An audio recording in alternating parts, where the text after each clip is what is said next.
Sümer Altaygalıktın ağarı deri. Üç Sümer ağarı Altayistın günü. Kadın başı üç Sümer. Altıncı yılı.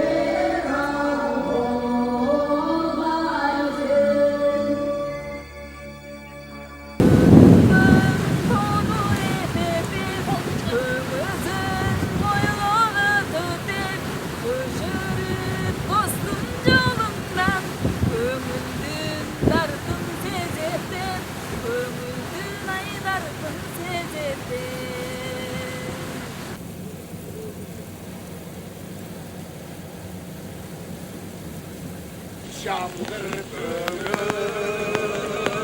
değiş basılmaz.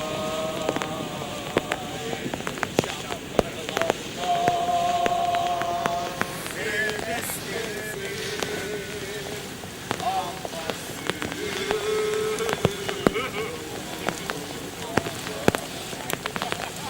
Kırkıra çamur döktü.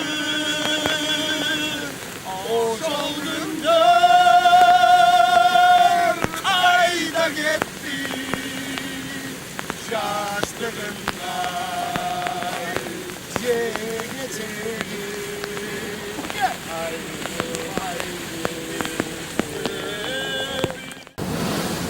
Özümünür çervarım meysinler çok onluydum sevdim var vurdum değiliz sen çalkınca tam göldeysin bir demir salkını soktum celdeysin kalağanca faydalanma bir gidey çevirsen